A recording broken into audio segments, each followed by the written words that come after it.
አያንበሳ ቤተ መጻሕፍት ውስጥ ገባ። አንድ ቀን ጠዋት አያንበሳ ጎምለል እያለ ቤተ መጻሕፍት ውስጥ ገባ። እንግዳ መቀበያውን አልፎ ወደ ውስጥ ገባ። ሁሉም በድንጋጤና በአግራሞት ያዩት ነበር። አቶ ሞገስ ወደ ትልቁ ቢሮ እየሮጠ ሄደ። ለኃላፊዋ ለወይዘሮ ሰናይት ለመናገር እያለከለከ ሮጠ። ጉድ እኮ ነው! ጉድ! ምን ሆነሃል ሞገስ? አሉ ወይዘሮ ሰናይት። አንበሳ ቤተ መጻሕፍት ውስጥ ገባ። ወይዘሮ ሰናይት ምንም ሳይደነግጡና ከሚሰሩት ስራ ቀና ሳይሉ የቤተ መጻሕፍቱን ሕጎች አፍርሷል አሉ። አይ እስካሁን ምንም ሕግ አልጣሰም አለ አቶ ሞገስ ግራ እየተጋባ። ታዲያ ተወዋ፣ የፈለገውን ማድረግ ይችላል አሉት። አያንበሳ ቤተ መጻሕፍቱን በአግራሞት እየጎበኘ ነው። መጽሐፍ ማውጫውን አየ። አዳዲስ የልጆች መጽሐፍት ቦታ ሲደርስ በራሱ ነካ አደረጋቸው። ልጆች ተረት ወደሚነገራቸው ቦታ ሄደ። ለልጆች እንዲመች ተደርጎ የተሰራ ትልቅ ትራስ ላይ ጋደም አለ። እንቅልፍም ወሰደው። በቤተ መጻሕፍት ውስጥ ያሉ ሁሉ ግራ እንደተጋቡ ነው። ምን ማድረግ እንዳለባቸው አላወቁ። ሁሉም ተደብቆ አያንበሳ የሚያደርገውን እያዩ ነበር። ተረት የሚነገርበት ክፍለ ጊዜ ደረሰ። ልጆች ተሰብስበው ተረት ሊያዳምጡ ተዘጋጅተዋል። የተኛውም አንበሳ ቀና አለ። መምህርቷና ተማሪዎቹ በጣም ቢፈሩም ተረት መነበቡ አልቀረም። አያንበሳም መምህሯ የምታነበውን ተረት በጉጉት ማዳመጥ ጀመረ። መምህሯ አንበሳው በጉጉት ሲያዳምጥ ስላየች ፍርሃቷ ቀነሰላት። እንዲያውም ተረቱን ደስ ብሏት ማንበብ ቀጠለች። ልጆቹም ከአንበሳ አጠገብ ሆነው ተረት እየተነበበላቸው በመሆኑ በጣም ደስ አላቸው። መጽሐፉ ሲያልቅ አያንበሳ በጉጉት መምህሯን እያያት ነበር። እንደገና ሌላ የተረት መጽሐፍ አነበበች። እንደገናም ሌላ ብዙ አነበበች። አያንበሳ በተረቶቹ በጣም ደስተኛ ሆነ። የትም መሄድ አልፈለገም። እስኪመሽ ድረስ ተረት እንዲነበብለት ነው የፈለገው። ልጆቹ ደክሟቸው ወጥተው ቢሄዱ አያንበሳ ግን መምህሯ ተረት እንድታነብለት እንደገና ፈለገ። አያንበሳ የተረት ሰዓቱ አብቅቷል አለችው አንዲት ልጅ በእርጋታ ተሞልታ። ወደ ቤትህ መሄድ አለብህ አሁን። አያንበሳ ግን እንኳን ወደ ቤቱ ለመሄድ ቀርቶ ከተረት ማንበቢያው ክፍል መውጣት አልፈለገም። አንዴ ትንሿን ልጅ፣ እንደገና መምህርቷን፣ ከዚያ መጽሐፎቹ ወይም በኃይል አጓራ። መጽሐፎቹ እስኪወዳድቁ ድረስ፣ ቤተ መጻሕፍቱ እስኪንቀጠቀጥ ድረስ አጓራ። ወይዘሮ ሰናይት በፍጥነት መጡ። በጣም ተቆጥተውና ተበሳጭተው ነበር። ማን ነው የጮኸው?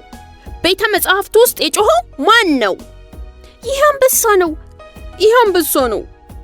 ኧረ ይሄ አንበሳ ነው አሉ ሁሉም በአንድ ላይ። ወይዘሮ ሰናይት አያንበሳን በአትኩሮት እያዩት ቆዩ። ዝም ማለት ካልቻልክ ከዚህ መውጣት አለብህ አሉት፣ ግድግዳው ላይ የተጻፉትን ሕጎች እያሳዩት። እነዚህ የቤተ መጻሕፍት ሕጎች ናቸው። አንዱ ሕግ ምን ይላል? ጸጥታ ይከበር ይላል አሉት። አያንበሳ ግን አሁን ቅር እንዳለው ነው። እያጉረመረመ ድምፅ ማውጣቱን አላቆም አለ። ይህን ሁኔታ ልብ ያለችው ትንሿ ልጅ የወይዘሮ ሰናይትን ቀሚስ ያዝ አድርጋ አሁን እሱ ጸጥ እንደሚል ቃል ከገባ ነገ መጥቶ ተረት ይነበብለታል ብላ አስታራቂ ሐሳብ አቀረበች። አያንበሳ ማጉረምረሙን ትቶ ወይዘሮ ሰናይትን በጉጉት ማየት ጀመረ። በልመና መልክ ያያቸው ጀመር። አዎ ጥሩና የማይረብሽ አንበሳ ከሆንክ ነገ መጥተህ ተረት መስማት ትችላለህ አሉ ወይዘሮ ሰናይት። አያንበሳና ልጆቹ በጣም ደስ አላቸው። በቀጣዩ ቀን አያንበሳ ተመልሶ መጣ። በጠዋት ቤተ መጻሕፍት ደርሷል። ቀድመህ ነው የደረስከው አሉት ወይዘሮ ሰናይት። ተረት የሚነበብበት ክፍለ ጊዜ ገና ነው። አያንበሳ ምንም አልተናገረም። ወይዘሮ ሰናይት አያንበሳ ወጥቶ እንደማይሄድ እርግጠኛ ስትሆን አንድ ነገር አሰበች። ከዚያም ለአያንበሳ አቧራ ማራገፊያ ጭራ ሰጡትና በል ያንተ ሰዓት እስኪደርስ ትላልቆቹን የመዝገበ ቃላት መጽሐፎቹን አቧራ አራግፍ። ጎበዝ አሉት። እሱም እንደተባለው አቧራ ማራገፊያውን ከጭራው ጋር አድርጎ መጽሐፎቹን ያጸዳ ጀመር። በቀጣዩ ቀንም ከሁሉም ቀድሞ የደረሰው አያንበሳ ነው። በዚህ ጊዜ ወይዘሮ ሰናይት አዲስ ስራ ሰጡት። ደብዳቤ በምራቁ እንዲያጣብቅ አደረጉ። እሱም የተባለውን አደረገ። ከትንሽ ጊዜ በኋላ አያንበሳ ሳይጠየቅ እንኳን ስራ መስራት ቀጠለ። በልጆቹና በቤተ መጻሕፍቱ ሰራተኞች የተወደደ እንስሳም ሆነ። ትላልቅ መዝገበ ቃላት መጽሐፎችን ያራግፋል፣ ደብዳቤ ያጣብቃል። ትናንሽ ልጆች የማይደርሱበት መጽሐፍትን እንዲያወርዱ ጀርባው ላይ ያደርጋቸዋል።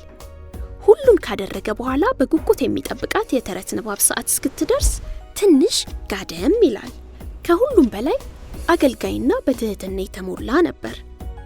ምንም አይነት ኮሽታ የማያሰማ፣ አንድ ቀን ድምፁን ከፍ አድርጎ ያልጮኸና ልጆቹን የሚንከባከብ እንስሳ ሆነ። እንዴት ያለ ታታሪ አንበሳ ነው ይሉታል የሚያውቁት ሁሉ። ካለሱ ይሄ ቤተ መጻሕፍት የሚታሰብ አይደለም። የሁሉም ጓደኛ የሆነ አንበሳ። አቶ ሞገስ ግን በአያንበሳ ደስተኛ አይደለም። አንበሳ አያስፈልግም፣ ከዚህ መውጣት አለበት። አንድ ቀን ሁሉንም ስራዎቹን ከሰራና ከጨረሰ በኋላ የተረት መነገሪያ ሰዓት እስኪደርስ ወይዘሮ ሰናይትን ሊያግዛቸው ፈለገ። እንኳን መጣህ አያንበሳ፣ የምታግዘኝ ነገር አለ። ከመደርደሪያው በላይ አንድ መጽሐፍ ወድቋል። ቆይ ተንጠራርቼም ቢሆን ላውርድና ታራግፈውና ታስቀምጠዋለህ አሉት።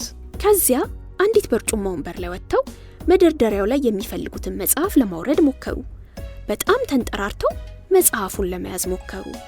እሳቸውም ከመደርደሪያው ላይ ወደቁ። ለደቂቃ ምንም መናገር አልቻሉም። አያንበሶ በድንጋጤ አጠገባቸው እንደቆመ ቆየ።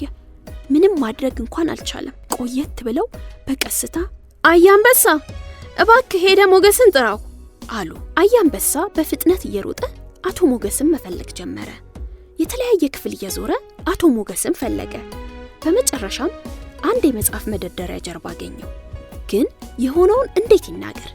እንዴትስ ያስረዳው? ጠረጴዛውን በእግሮቹ እየነካካ ሁኔታውን ለማስረዳት ሞከረ። እባክህ ከዚህ ሂድ፣ ስራ ላይ ነኝ አለው እየተቆጣ። አያንበሳ በአፍንጫውና በሌሎች የሰውነት ክፍሎቹ ወይዘሮ ሰናይት ወደ ወደቁበት ስፍራ እያመላከተ ሊያስረዳ ቢሞክርም አቶ ሞገስ ትኩረት አልሰጠውም። አያንበሳ አንድ ነገር ማድረግ እንዳለበት ወሰነ። ሌላ አማራጭ አልነበረውምና ቀስ ብሎ ወደ አቶ ሞገስ ጠጋ አለና አፉን በኃይል ከፈተ። ከዚያም በጣም ጮኸ። ከአቶ ሞገስ ጀርባ ያሉት መጽሐፍቶች በትንትናቸው እስኪወጣ ድረስ ጩኸቱ ሁሉንም አንቀጠቀጠ።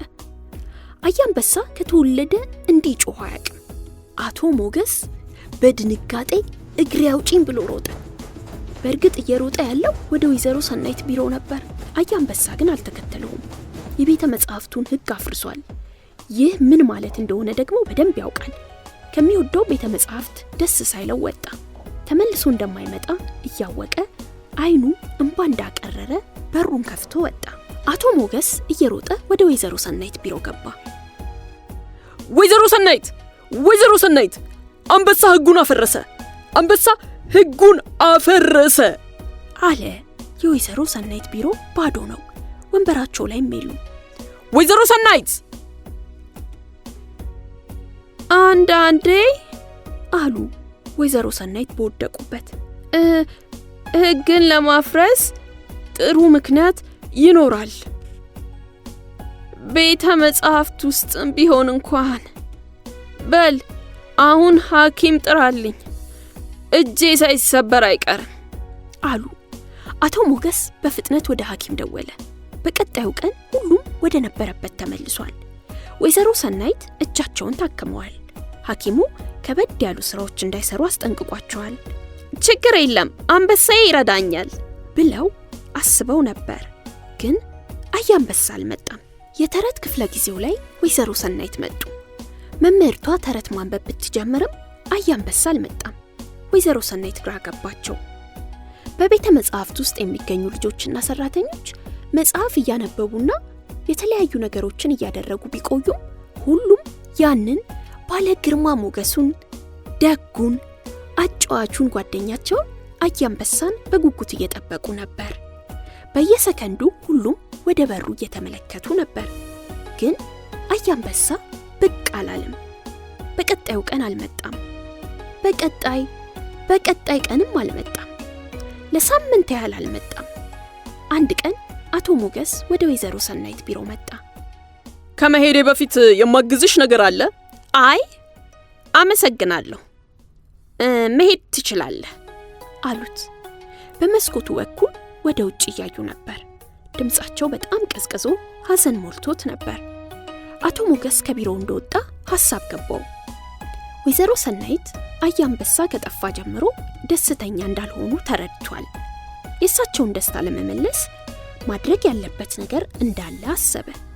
አቶ ሞገስ ከቤተ መጻሕፍቱ እንደወጣ ዙሪያውን በዓይኑ ቃኘ። ኃይለኛ ዝናብ እየዘነበ ነበር። ከዚያም ወደ ግራ በመሄድ አያንበሳን ፈለገ። ወደ ቀኝ ሄደ፣ በጀርባም ሄደ። አያንበሳ የትም አልነበረም። አቶ ሞገስ ተስፋ ቆርጦ ወደ ቤቱ ሊሄድ ሲል አንድ ፎቅ በር ስር አያንበሳን ተመለከተ። በፍጥነት ሄደና ዣንጥላውን አስጠለለው። ሰላም አያንበሳ። አያንበሳ እንዳልሰማ ሆኖ ዝም አለ። ማወቅ ያለብህ ነገር አለ። በቤተ መጻሕፍቱ አዲስ ሕግ ወጥቷል። ትክክለኛና ጥሩ ምክንያት ካለ መጮህ ትችላለህ። ለምሳሌ ጓደኛን ለመርዳት ከሆነ፣ የተጎዳን ለመርዳት ከሆነ ይፈቀዳል አለ። አያንበሳ ጆሮውን አላመነም። ወደ አቶ ሞገስ ዞር አለ። በቀጣዩ ቀን ጧት አቶ ሞገስ ወደ ወይዘሮ ሰናይት ቢሮ በፍጥነት ሄደና በኃይል በሩን አንኳኳ። ምንድነው አሉ ወይዘሮ ሰናይት። ማወቅ አለብሽ ብዬ ነው ወይዘሮ ሰናይት።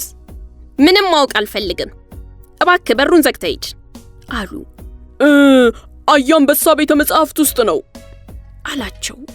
ወይዘሮ ሰናይት በፍጥነት ከተቀመጡበት ብድግ ብለው ሮጡ። ወይዘሮ ሰናይት አይሩጡ፣ ቀስ ይበሉ አላቸው። እሳቸው ግን አልሰሙም። በቤተ መጻሕፍት ውስጥ ልዩ ደስታ ተፈጠረ። ወይዘሮ ሰናይት ሮጠው አያንበሳን አቀፉት። ልጆቹም በዙሪያው ከበቡት። ሰራተኛው በጭብጨባ በመምጣቱ ደስታቸውን ገለጹ። ሁሉም በአንድ ላይ የሚወዱት አያንበሳ ወደ ቤቱ ተመልሷል።